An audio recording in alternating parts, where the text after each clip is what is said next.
Welcome into Outkick the Show. I'm your fearless leader, Clay Travis. I hope wherever you are having a fantastic Wednesday. I am off and running, lots to get to today, including the debacle that is NASCAR and their response to the noose that was hanging in the garage at Talladega. We're going to get to that. Don't worry. A lot to dive into. We're going to talk about the coronavirus, what the NFL has now announced they're going to do for seeding, or at least has leaked that they're going to do for seeding. The Loch Ness Monster. 2020 has been pretty crazy. Why wouldn't we have a return of the Loch Ness Monster? And the PGA Tour commissioner weighs in on the positive test results that we have seen there. First, let me start with the coronavirus update. Data on Tuesday. Deaths remain flat, basically. Like to see it going down, but basically the deaths remain flat. Looks like there are going to be deaths down today. You don't know for sure because you don't know who's going to drop in deaths that happened a long time ago. As a data nerd, Delaware suddenly dropped a bunch of deaths going all the way back to April, which mucked with the data some.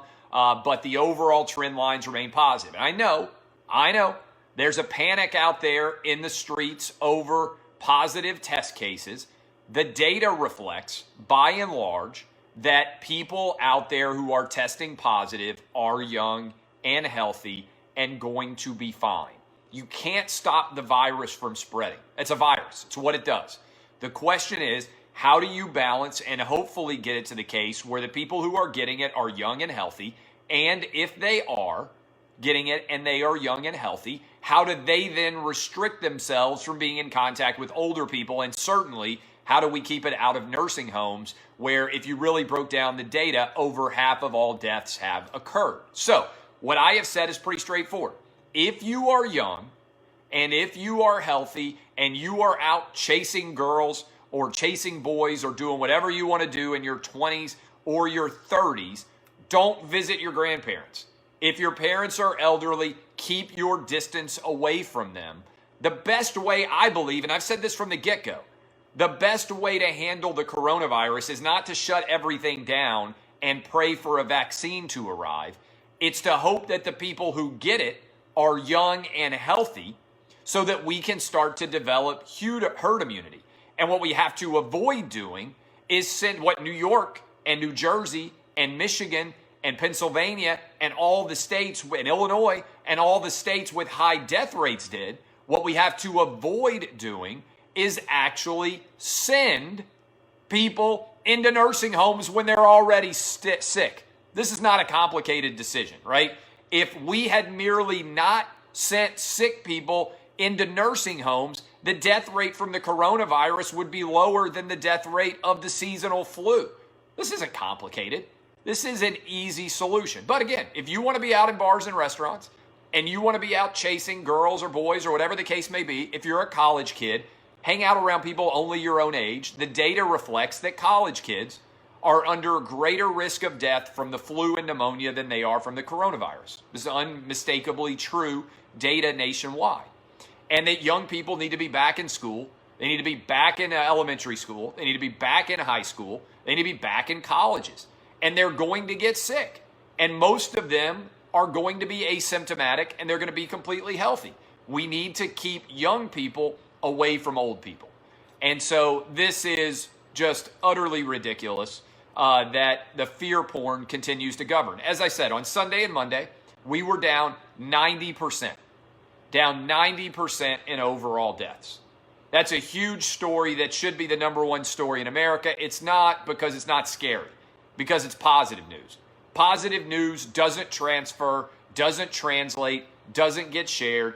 Everybody is in the media, by and large, going to share negative news. But that is the absolute latest on the coronavirus. Now, most of my time has been spent the past couple of days trying to track the facts and unpack this monumental mess from NASCAR and Bubba Wallace. All right, this is a failure across the board. It's a failure by NASCAR. It's a failure of Bubba Wallace and his team. It's a failure of the sports media, all of them. Most of you believe that the sports media is number one to blame. Number 2 to blame is Bubba Wallace. And number 3 to blame is NASCAR. Let me dive into this and talk about all the things that I think were wrong about the response. First, I'm going to read from NASCAR's statement that they sent out on Sunday night. We have a real problem in this country with making decisions before we know what the actual facts are. Everybody wants to react to stories before we know what actually happened in the stories. And that's why I'd encourage you to go back and listen to my radio programs. Go back and listen to old parts of this show on Monday, Tuesday, and Wednesday. We have created a universe where if you are skeptical of something, somehow you're racist or sexist, right? Like if a woman comes out and says I was raped and your first response is, well, let's wait and see what the facts are, then that's sexist. How dare you not believe a woman? If someone who is a minority comes out and says, I was the victim of a hate crime, if you say, well, let's wait a minute and see what the evidence actually reflects, people say, how dare you doubt this man or this woman's experience? That is racist of you to even question. And my answer, straightforward on this forever, if you go listen to all the shows, has always been the ideal scenario is justice is blind. You ever notice when you have the scales of justice, there is typically a female sort of celestial-looking figure that is standing in the middle with a blindfold on. Because justice should not make decisions based on who someone is, right? Your race, your gender, your ethnicity, your religion, none of that should actually exist. You should be blind. Justice should treat everyone fairly instead of looking at someone and deciding what to believe. The world that we're in now, hashtag believe all women, which I have been combating with everything that I have got, is the idea that you should be believed based on your identity. That is racist and that is sexist. Everyone should be treated equally before the law. I'm not saying everyone is. Rich people get treated better than poor people because they have better lawyers. But the general goal of American justice, which is the greatest justice system that has ever existed in the history of the world, period, okay? The general goal of the American justice system should be to treat everyone equally regardless of their background. You shouldn't get credit or points because of your race or your ethnicity or your religion or your sex. That shouldn't happen. That's the world we live in right now on social media, though, where people want to carve everybody up into identity politics universes. All right, that's the background here. Let's talk about Bubba Wallace for a second. NASCAR set this entire mess in motion by releasing this statement on Sunday night. NASCAR said, among other things, and I've cut some of the lines out, we are angry and outraged and cannot state strongly enough how seriously we take this heinous act. They said that there was a noose and they called it a heinous act. We have launched an immediate investigation and will do everything we can to identify the person or persons responsible and eliminate them from the sport. Here is the problem. NASCAR reached a conclusion before they actually had an investigation. Notice, again, I'm reading directly from the statement that they put out on Sunday. We are angry and outraged and cannot state strongly enough how seriously we take this heinous act. That is a sentence. Then they say, we have launched an immediate investigation. So they told us what they expected the investigation to reveal before they actually began the investigation. Then they said, we'll do everything we can to identify the person or persons responsible and eliminate them from the sport. Here's the deal. All you had to do when you heard this allegation was say what I did. There are three possible outcomes here. Outcome number one, a racist person is trying to intimidate Bubba Wallace. That's what NASCAR believed. That's the only condition that they would consider. Option two, this is an innocuous event that has been mischaracterized because of an abundance of racial sensitivity, and there actually was no ill intent by what happened. That's what I said was most likely. It turns out that's what happened. Or option three, this is an intentional attempt to create a fake hate crime to try to bolster Bubba Wallace's standing in NASCAR and in sports in general, okay? Now, we now know this was just not a noose. This was a handle used to pull down a garage door. It wasn't a noose at all. And remember, a noose is not just used to hang people. It all depends on how the noose is used, right? You walk your dog with a noose, if you want to define it that way. It is a collar around your dog's neck, which you can tighten. That is a noose. You lasso if you are a cowboy and trying to grab a bull or a cow with a lasso. That is a noose that you are catching it with. There are all different sorts of uses for nooses. If you have a boat, you oftentimes use a noose-like tie to put the boat at a dock to keep the boat from actually moving. If you are trying to move something, you might well wrap a noose around it and go ahead and use that. If you're climbing down a rock wall, you might well create a noose in order to do so. The vast majority of noose usages have absolutely nothing to do with hanging anybody. In fact, the only people by and large who make nooses now and hang themselves are people committing suicide, because we don't even use nooses to allow hangings to occur in this country anymore. It's not a way we use for capital punishment. All right? So this entire idea to begin with was lunacy. All right? NASCAR's statement put in the works the idea that this was definitively a noose and a hate crime. NASCAR's statement set loose a torrent of hot takes in the media and certainly on social media. This goes to my larger point. We react to stories now before there is actually an understanding of what occurred.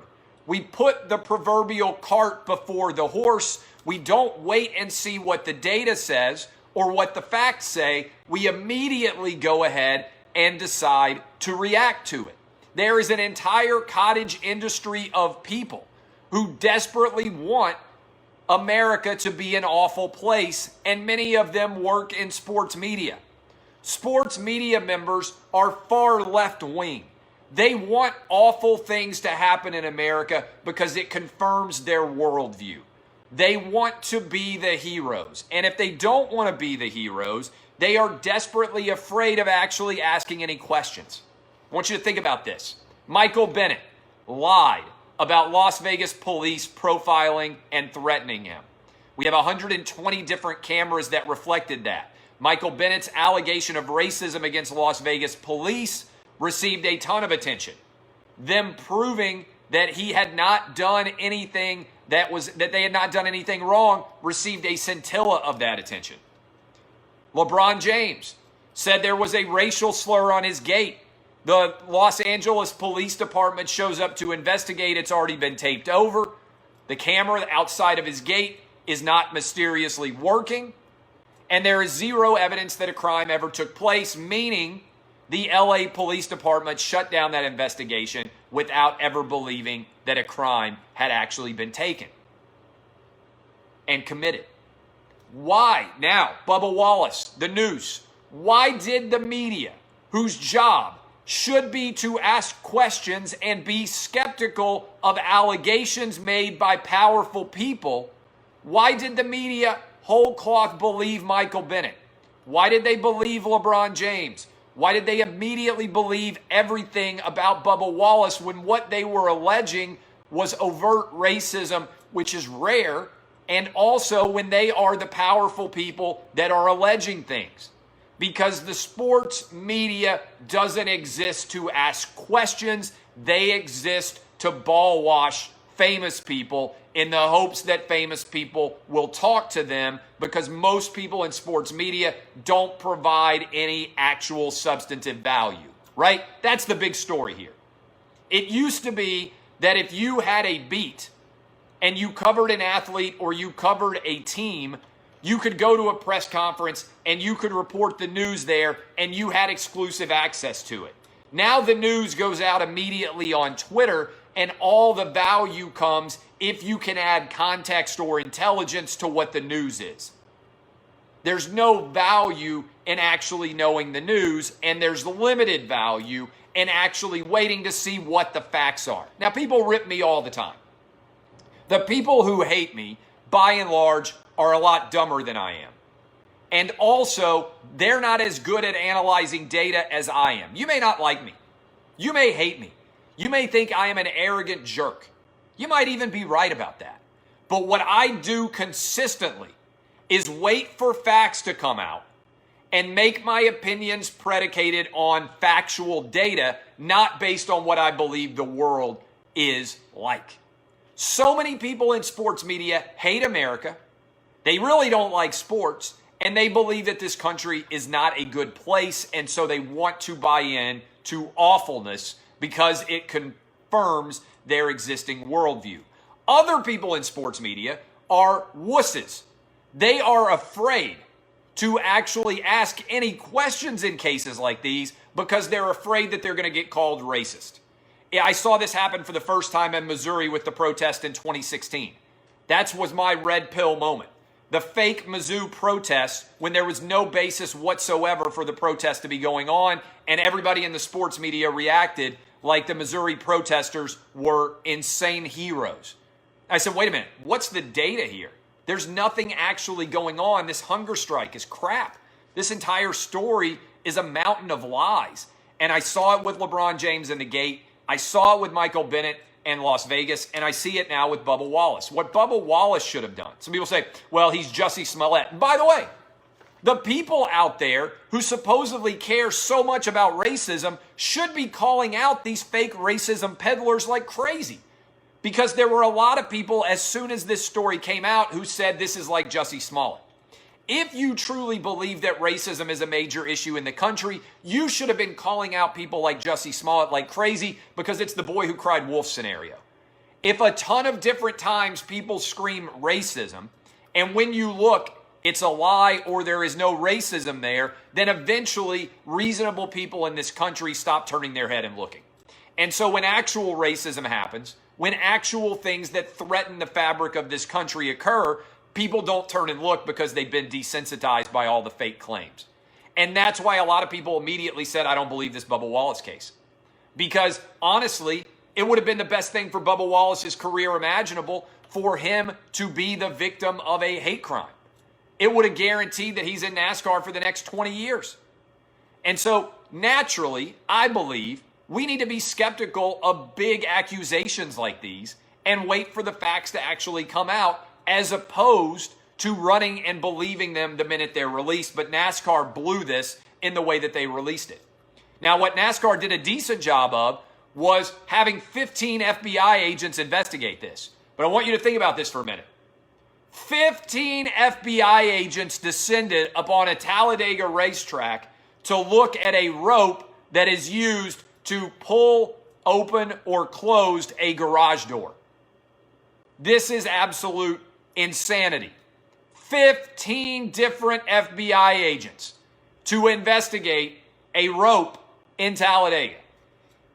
And the FBI agent said yesterday, NASCAR had egg on its face, so did the sports media, so did Bubba Wallace. There was absolutely nothing to it at all.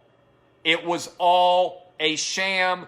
This rope pull had been used since at least October of last year. The fact that Bubba Wallace was in this particular berth was a coincidence. This was utterly absurd. But NASCAR was so afraid that they would get called racist that they believed this was true, and they may have wanted it to be true. Now, it doesn't take away from the response of NASCAR drivers. It doesn't take away from the response of the NASCAR crew, which I think was a very strong positive for NASCAR. But let me talk about Bubba Wallace for a minute here. He said all sorts of different things. He went on Don Lemon, and he was awful. He was atrocious. He's since put out a new comment. It's a better comment. You can go read it at Outkick. But the truth of the matter is this. If I'm Bubba Wallace, and somebody on my crew is going to report something like a noose being found in my garage, I want to see it myself, okay? Before they report it to NASCAR, I want to show up and I want to see it. I want to see all the other ropes on the garage doors. I don't want anybody on my staff reporting anything about this unless I have seen it. Now, last night on Don Lemon, while everybody said, oh, Bubba Wallace hasn't seen it, he said he saw it. And he said it was a noose. It's not a noose. Dude, it's a rope with a loop to make it easier to pull down a garage than it otherwise would be without the loop. This is crazy, the world that we live in right now. But Bubba Wallace, I believe, where he failed was his response yesterday when the news came out, but also his embrace of the idea that this noose was 100% real and that he had been a victim of a hate crime. Everybody wants to be victims these days. I don't know. I don't know when this happened. When I was a kid growing up, the last thing you wanted to be was a victim. If somebody bullied you, you were taught to stand up to them. The idea that anyone would want things to be done to them that would make them a victim so they could elicit empathy or sympathy from others was not a thing. Somewhere in the last 20 years, we have turned from stand up to a bully and be willing to fight for yourself, even if you get the snot kicked out of you, to if somebody says something mean to you, curl up in the fetal position and plead for everyone else to feel sorry for you. I'm sorry, I don't accept that. I don't teach my boys that. I got a 12-year-old, a 9-year-old, and a 5-year-old. I don't teach them that they should want to grow up and be victims. I don't teach them that they should want to elicit sympathy or empathy for others because of what is done to them. I teach them to be in charge of their own lives, to be the agents of their own destiny, to own their individual responsibility. Somewhere along the way, we have lost this idea that the only hand you can rely on is the one at the end of your sleeve, and we constantly have this pyramid of victimization where everybody wants to be taken advantage of by somebody else. I don't understand it. And I think it's something that our country is getting 100% wrong. Emotion and crying and being victims is not something that we should encourage. We should encourage people to be the agents of their own progress, to be the masters of their own ship, to be individuals in charge of their own destiny. Not to let other people say mean things to you and to get upset by it and to go running to other people so that you can get sympathy and everybody can say, oh, you poor guy. Come here, let me give you a hug. That works for 3 or 4-year-olds. We shouldn't infantilize. I can't even say it. Infantilize. We shouldn't make kids and the behavior that kids embrace the way that we expect adults to behave. I don't get it. So that is my takeaway in general from what is a fundamental failure of NASCAR, Bubba Wallace and his team, and also the sports media. Sports media should learn a lesson from this. If they were smart, they would say, okay, maybe we should wait for facts before we decide how these facts fit into the larger narrative structure. Unfortunately, they won't. How do I know this? Because they didn't learn the lesson in Missouri after the University of Missouri protest. Because they didn't learn the lesson after LeBron James. Because they didn't learn the lesson after Michael Bennett. Because they didn't learn the lesson after Jussie Smollett. And because, once more, they still fell into the same trap with Bubba Wallace. It's ridiculous. Okay? And by the way, you still have plenty of time to talk about things when the facts actually come out. I talked about the facts on Monday and Tuesday without giving you a definitive result. And then today I talked about everything. And the show skyrocketed. Everybody's listening. If you have to wait a couple of days for the facts, that's not a bad thing. It just means that you have to wait a couple of days to talk about the actual impact of the story and to be intelligent. I don't know how people walk back the comments that they make like that. If you come out on Sunday or Monday and take an aggressive tack and then the entire story collapses, how does anybody trust you? I care deeply about whether my audience trusts me. I don't care if you like me. I don't care if you love me. I don't care if you hate me. I care if you trust me. And that's why my audience is growing, because you may love me, you may hate me. You may be indifferent. But there are very few people out there who listen to my show on a regular basis and say, I don't trust Clay Travis. Because I get my facts right. May not be perfect, but I get my facts right, and that's important to me. All right, interesting story from the NFL. They are going to block out the first 6 to 8 rows of every NFL stadium. So if you have good seats right now, if you're down right on the field, the first 6 or 8 rows, they're going to block those out to prevent you from being close enough to the players to theoretically infect them. And instead, they are going to allow all of the NFL teams to sell covered tarp advertisements, which will be visible to television all day long during the games. And that actually might go a long way towards helping NFL teams earn back the revenue that they would otherwise lose by basically having running advertisements all along that area, 6 to 8 rows. That's not a bad idea. It also does away, however, with things like Lambeau Leap, and I wonder whether it could be a long-term change because it might be more lucrative for the teams to have ads there than to actually sell the tickets. I'm not sure, but that is an interesting move, which I suspected would happen because that way players have no access to fans and can't be infected in any way during an actual game. The Loch Ness Monster. Go read Outkick. This thing blew up. It was everywhere this morning. Somebody put up a picture which appears to show the Loch Ness Monster. Now, we've already discovered that aliens are real, or UFOs, I should say, are real. The government just came out in 2020 and said, hey, here's video. We can't explain it. UFOs exist. And people were like, oh, it doesn't even matter because 2020 is so crazy already. Now, maybe the Loch Ness Monster is revealing itself. I don't know what... I'm in favor of the Loch Ness Monster existing.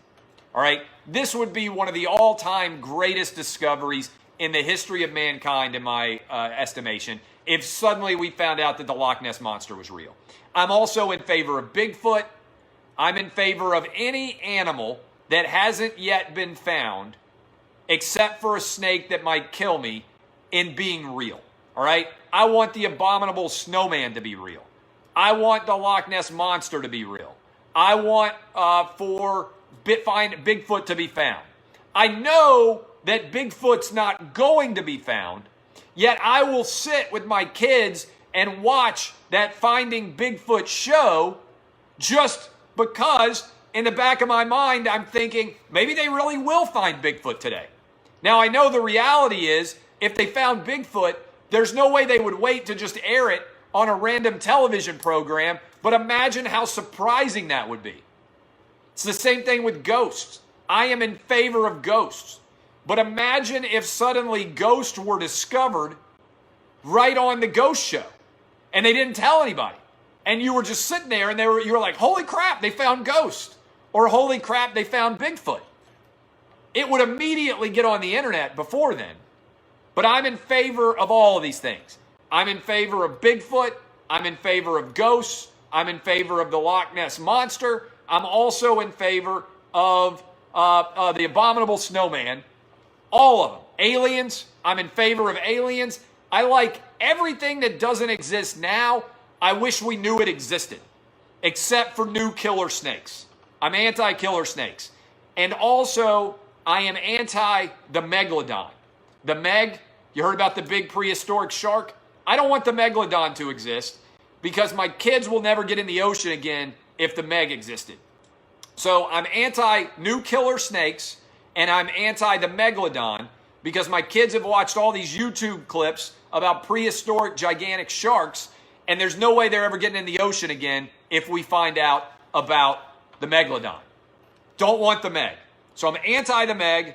I'm anti new killer poisonous snakes. Otherwise, I want everything else to be found. Just so you know. So I hope the Loch Ness Monster is real. Finally, PGA Tour Commissioner Tim Fincham said, quote, we need to learn to live with the virus because it's not going away. Thank you. Thank you. Can we not just have more leaders say this? We can't pretend that the virus is just going to disappear. It's going to be here until we have a vaccine, and it might be years till we have a vaccine. Again, can we not have more leaders just say this? So I want to give credit to the PGA Tour Commissioner, Tim Fincham, for not canceling the latest event based on some golfers and caddies testing positive. And again, his quote, "We need to learn to live with the virus because it's not going away." Virus isn't going away. I'm going down to the beach next week. I'm going to go watch fireworks celebrations. I'm going to go live my life. It stinks. I wish that the virus would just go away. I wish those idiots who initially uncovered the virus in China had been honest. I wish the WHO had done their job. But that's all gone. The ship has sailed. The virus is here. It's not going away. We have to get back to normalcy. We can't stay in our houses forever. Young people have to go back to work, and they need to stay away from older people. All right. I love all of you. My name is Clay Travis. This has been Outkick the Show. DBAP, oh, got a cough there. DBAP, unless you need to SBAP. I am Clay Travis. This has been Outkick the Show. I love all of you. I hope you have fantastic Wednesdays. I'll be live 6 to 9 a.m. Eastern tomorrow morning on Outkick the coverage in all 50 states. Go bookmark Outkick.com. We almost had 1 million people on the site. We've already had 1 million people on the site this week, and I want millions more. We're going to try to make the world a better place, one day at a time. I'll see you guys. Bye. Love you. Thank you, Facebook. See you.